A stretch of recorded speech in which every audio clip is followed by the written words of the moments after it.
तो दोस्तों नमस्कार यार। आज 1 मई है, आज पूर्णिमा भी है और बहुत बड़ा पर्व होता है दोस्तों यार।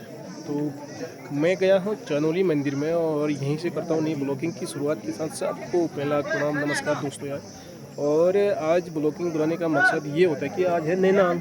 हमारे वहाँ नैनांग उसको कहते हैं। जैसे अभी जो भी नया अनाज होता है ना, जैसे हमारे गेहूँ है, जौ है, तो ये सीख चढ़ाने को नैनांग कहते हैं। जो नया अनाज होता है उसको चढ़ाते हैं। तो स्टार्टिंग आज ये जो चनोली मंदिर है वहाँ से स्टार्ट हो रखा है। ऐसे ही करके सब जो पहले जो बड़े बड़े जो धाम हैं उनमें चढ़ता है, फिर अपने घर के जो भी इष्ट देव सबको साल भर में 2 बार पूजा होती है। जो नया चढ़ावा होता है, क्योंकि उस सीज़न में जो धान के चावल होते हैं वो वाला चढ़ता है और इस बार में गेहूँ और जौ की फसल चढ़ती है। तो इसी को दोस्तों नैनांग कहते हैं। और नैनांग का अर्थ ये हुआ कि यहाँ जो भगवान को भोग लगता है और सब लोग घर से अपना आटा जो भी नया गेहूँ उसका आटा हो गया, जो जौ हो गया, ये भगवान को भोग लगाते हैं, यहाँ पर चढ़ाया जाता है। और घर से जैसे आप तेल हिल लाएंगे, पूरी भोग बनाएंगे, तो वो सब भगवान को चढ़ता है। तो इसीलिए नैनांग कहते हैं दोस्तों यार। नैनांग का मतलब यही हुआ। तो ये फर्स्ट नैनांग थी। आज पूर्णिमा भी तो बहुत बड़ा पर्व है। तो गांव के लोग आए हैं यहाँ पर, आप देख सकते हैं सब लोग। और सुंदर सा हमारा बंजारी जी का मंदिर।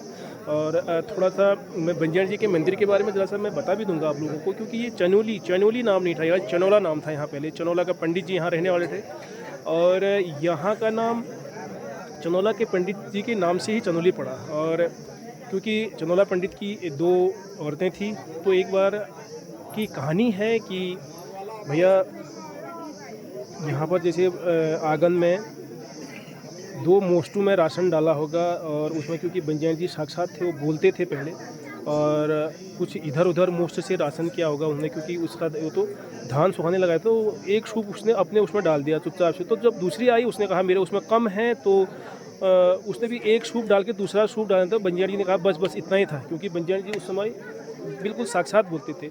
तो बताते हैं उनके उस समय में 16,000 जो गायें थी और सब दूध देने वाली थी। उसमें जो सबसे जो बड़ी गाय थी, चल्यूर गाय कहते हैं उसको। चल्यूर गाय का जो दूध होता है वो मीठा होता है।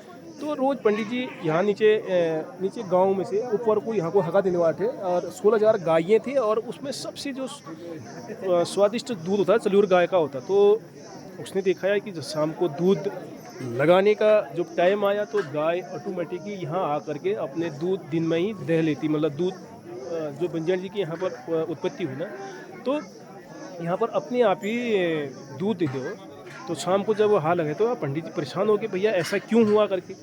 तो जब भैया एक दिन वो पीछे आई, गाय खोला तो पीछे आई, तो उसने देखा कि यहाँ पर एक गाय खड़ी है। ठीक जो लिंग है, जो यहाँ पर जो मेन फुटलिंग है, तो उसमें गाय ऑटोमेटिकली दूध दे रही थी। तो दूध दे रही थी तो उसने, उसके पास और कुछ हथियार तो था नहीं, उसने यहाँ से दराती निकाला, दराती से उस पर मार दिया जो जहाँ पर दूध टपक रहा था। उसमें क्या हुआ, जब दराती लगी तो एक साइड से दूध की धार और एक साइड से खून की धार पूरी बह गई। तो पंडित जी भी घबरा गई, जो वो थी पंडित जी घरवाली, वो भी घबरा गई। उसने कहा क्या हो गया ऐसा, मेरे से क्या गलती होगी। तो